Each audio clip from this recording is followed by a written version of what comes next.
Peace to everyone. This is an update about the people that were allegedly shot. All 12 victims in California mass shooting identified. Here are their stories. So as you can see here in this video that I'm not going to play, that all of these people that were allegedly shot, one was a veteran police officer who didn't hesitate to run toward danger. Another had survived the deadliest mass shooting in modern U.S. history. Others include two friends who loved off-roading, a Marine veteran who dedicated his life to service, and a recent college graduate who worked with children with special needs. So you got different types of variety of what people were doing, like Marine veteran, a college graduate, and everything else. They were among a dozen people killed in a shooting at a country music bar in suburban Los Angeles on Wednesday night. Authorities believe the gunman, Ian David Long, ultimately killed himself. So all these people, they were at the country bar doing having fun, dancing and everything else, and this guy, Ian David Long, had allegedly shot all these people and allegedly shot himself. Here's Ron Helius, cops cop. Ventura County Sheriff Sergeant Ron Helius was talking to his wife when calls started coming in. Excuse me. about excuse me, about a shooting at the Borderline Bar and Grill.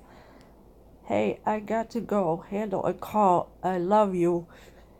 I'll talk to you later, he told her.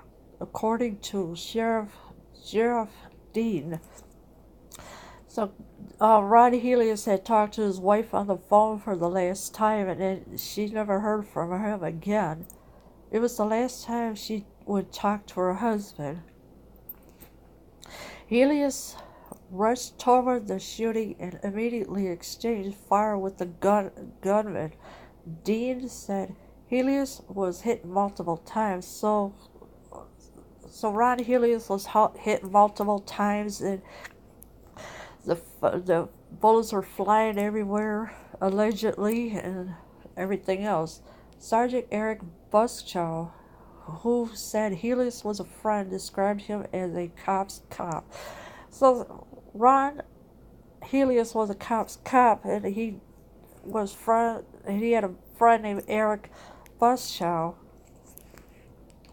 The fact that he was the first in the door doesn't surprise me at all, he said. He's just one of those guys that wouldn't hesitate in a situation.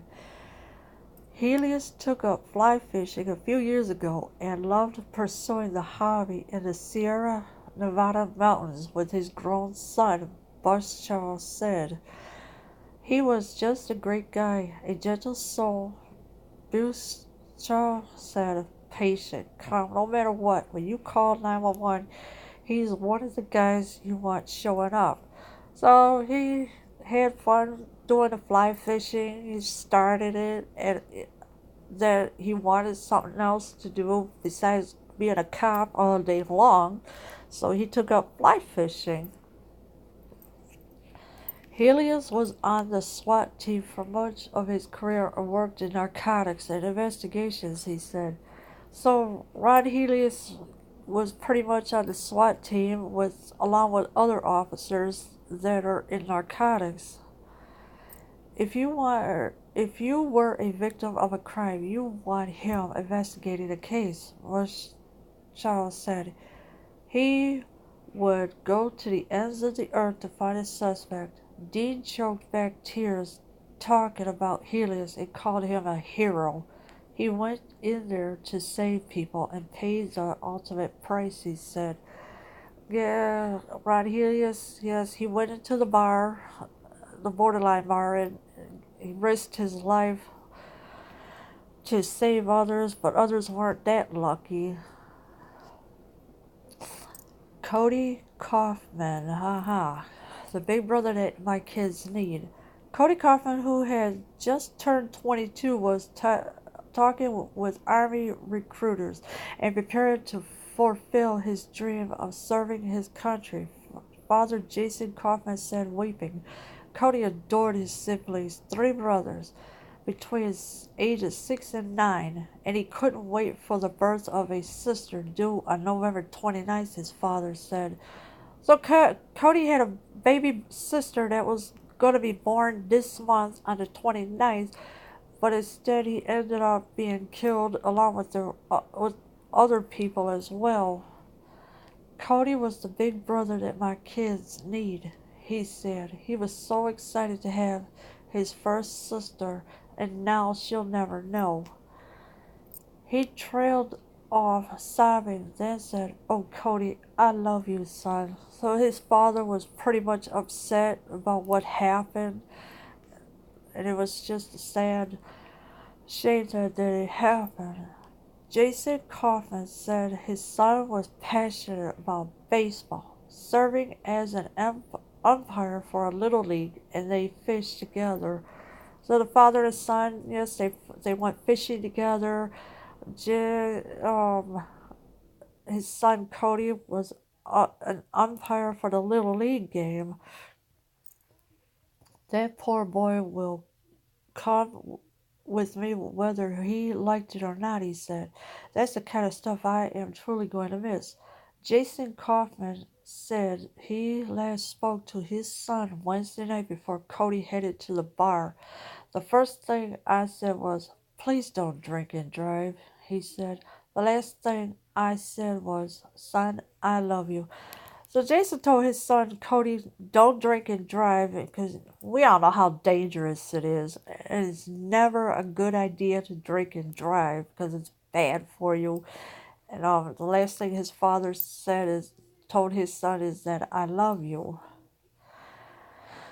Next, Justin Meek, full of light and happiness. Newly graduated from California Lutheran University, Justin Meek performed as a singer and worked at the Borderline. Meek, 23, also worked for Channel Island Social Service as a respite caregiver, supporting families with children with special needs, mostly developmental disabilities. Chief Executive Sharon Francis said, "Parents just adored him. He was able to bond with their kids," she said. "He was just an all around guy." Daniel Gallo, who also works at the family run organization, said he was dedicated to the kids he worked with. "You could tell he really had a heart for what he did," she said, sobbing. So Meek was worked at different places. He was working with special needs kids that needed attention and needed help. Meek also toured professionally as a capoeira singer, said family friend Patrick Ellis, who called Meek a talented musician, singer, and athlete, and a fantastic human being.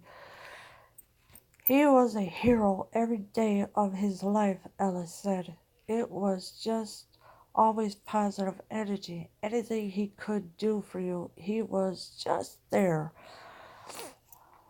Meek worked at the bar with his sister and fellow Cal Lutheran student Victoria Rose Meek, who survived, Ellis said. So Meek had a sister that worked with him at the Borderline, and she survived all the shooting and everything else. Meek played water polo for Cal Lutheran. He also lent his full velvety voice to the school choir, where every time he sang, you could just feel it in your soul.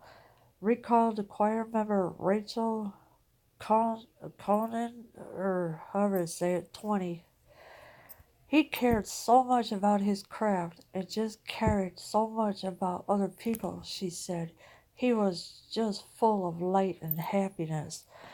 He was gonna live his life as a happy person and do everything that he wants to do. Scott Roberts, 20, a junior at the school and friend of Victoria Rose Meeks, recalled Meek being just the nicest dude.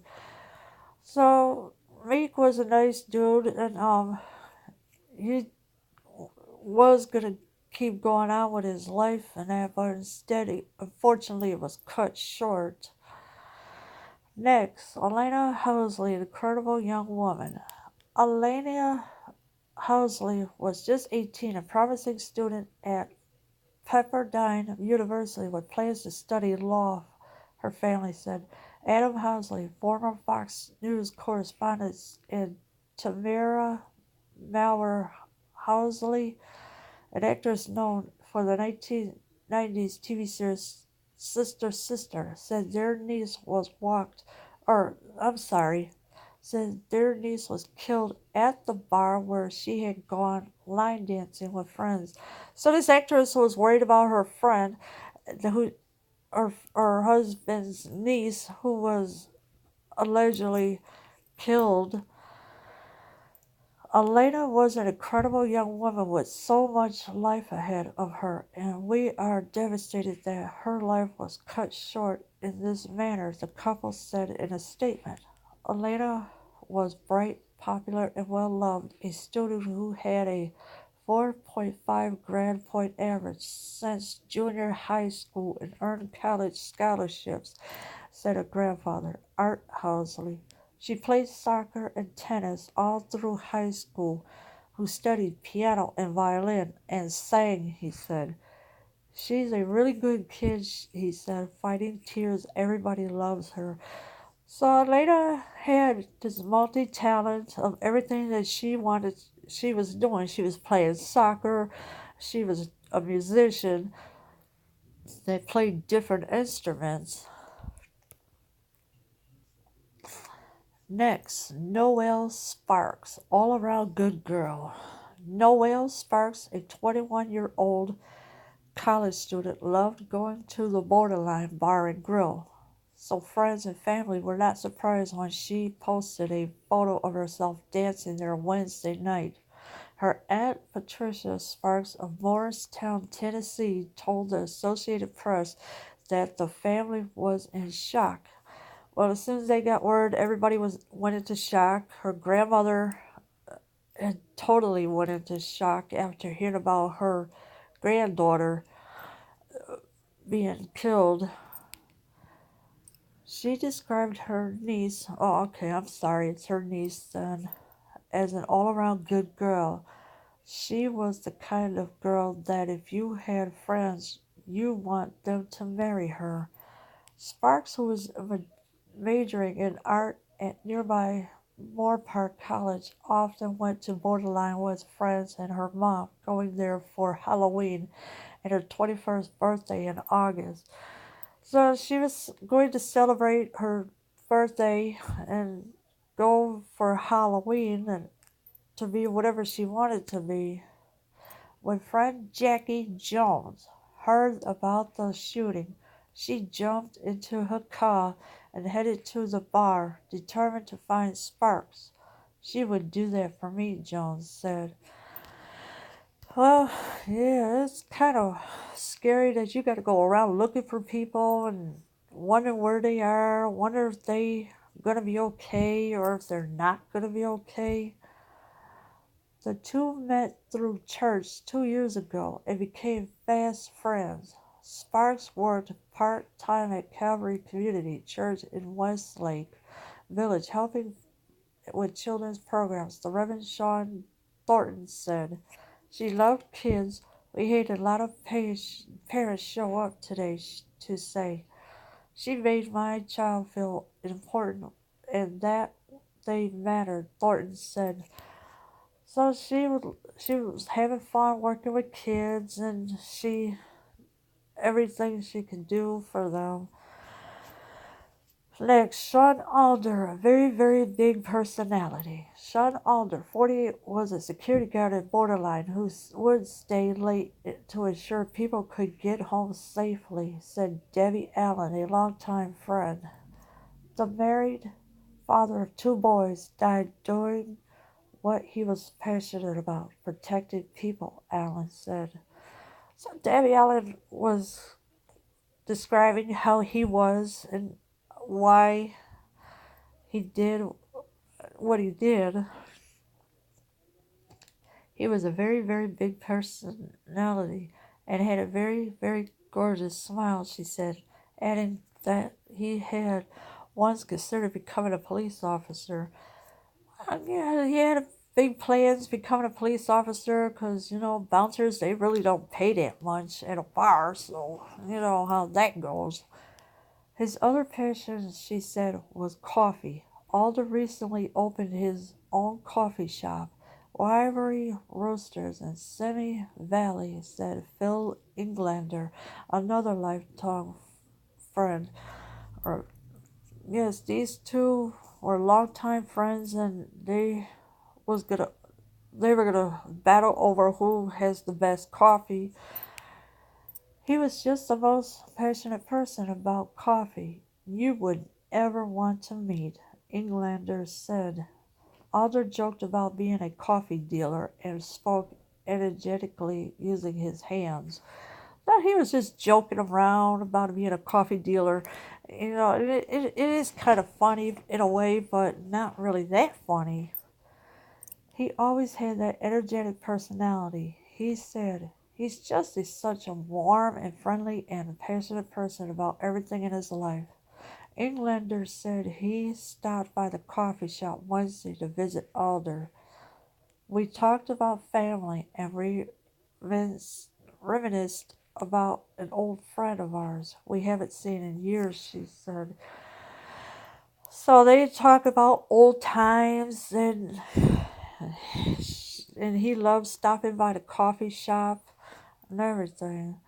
Now this name here, I cannot pronounce it, but it's a Vegas survivor killed. I cannot say this man's name whatsoever. 27 lived through the mass shooting in Las Vegas last year, only to die inside Borderline less than 10 minutes from his home, according to his mother. Here are my words. I want gun control. Susan Schmidt Orfanos said, her voice shaking with grief and rage. I don't want prayers. I don't want thoughts. So the mother's asking for gun control. You know where that's going to leave you to FEMA camps and everything else. She says she wants Congress to pass gun control so no one else has a child that doesn't come home. Orfanos, I don't know if I'm saying that right, was a U.S. Navy veteran and Eagle Scout with a thick beard, an easy smile, and a gladiator helmet, too. His friends called him Till. Huh, a nice name, they called him that, and it's kind of odd for him. One of them, Lisa Thomas, said she knew Orfanos since high school and called him one of the nicest men she's ever known. He was the most likely person to throw himself in front of that gun, Thomas said. He would have thrown himself on top of someone else 100%. So he risked his life to save others while he got shot down, allegedly. And the mother is just very distraught by it. She said it's especially tragic that Alfanos survived Vegas only to die in another mass shooting.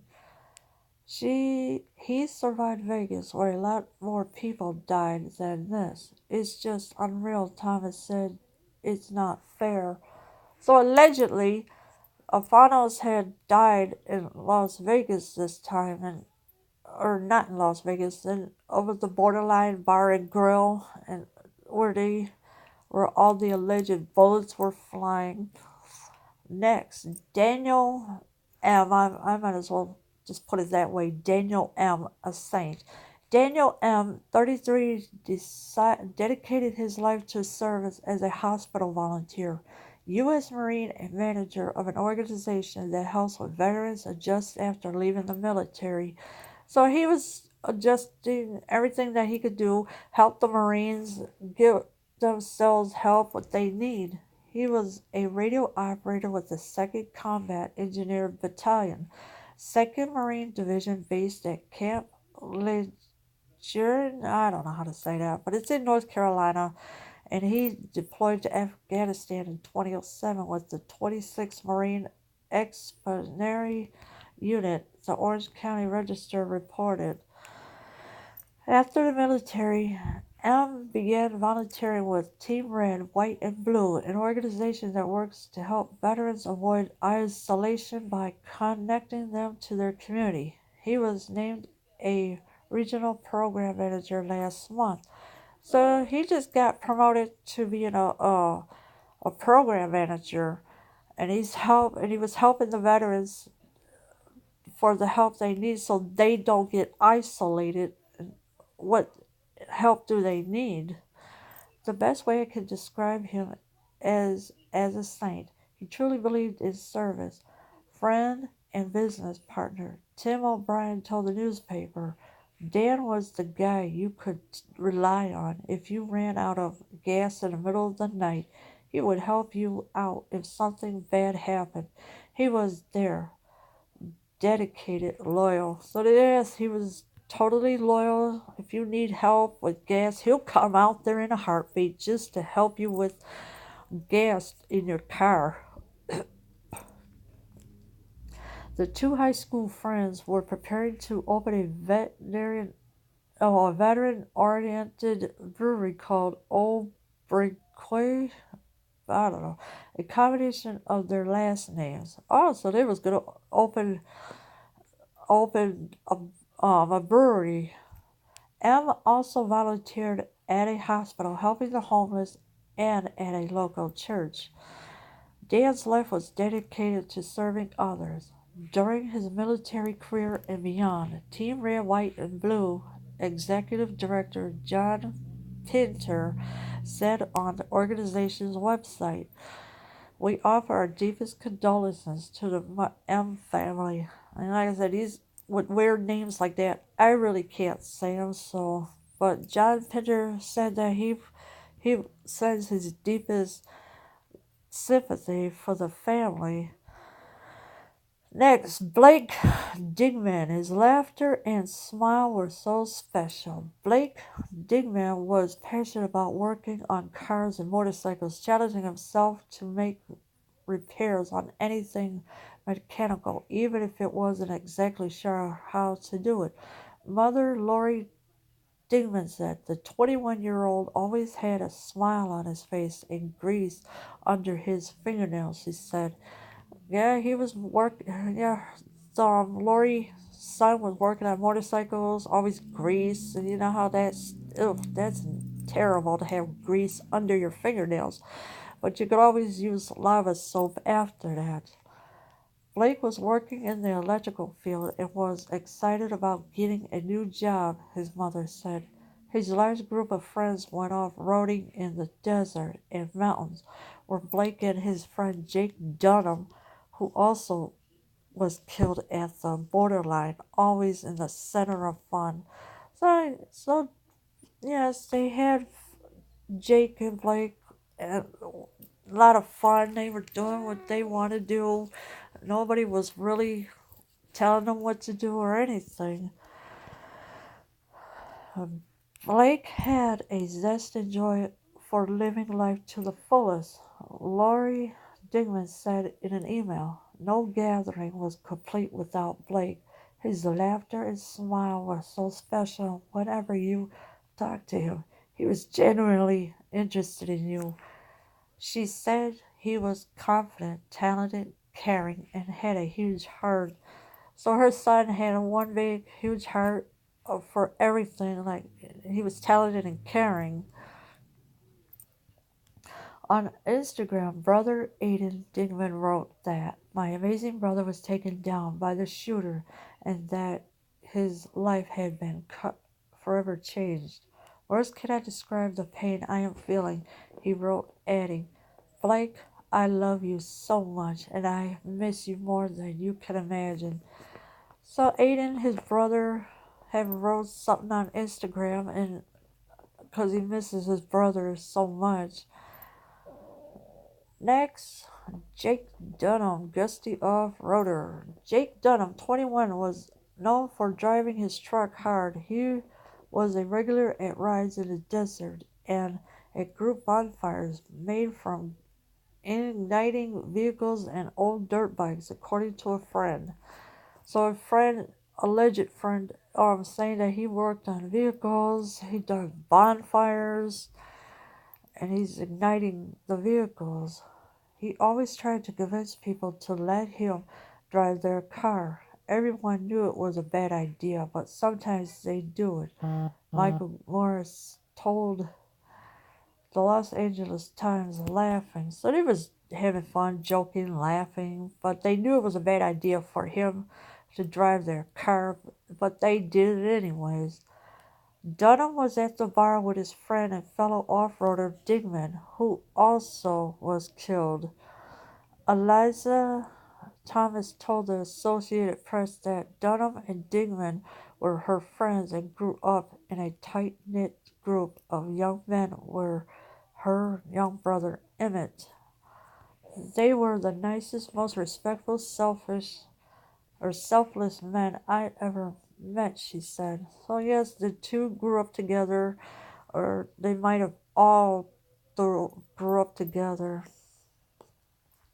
Thomas, a single mom, cried as she recalled how Digman and Dunham would go out their way to make her son feel like one of the boys, make him feel special. Dunham's sister, Alexis Dunham, asked on her Facebook page for privacy to let the family grieve, saying, These last days have completely shattered us. So the sister's really asking for privacy and not to bother them at all.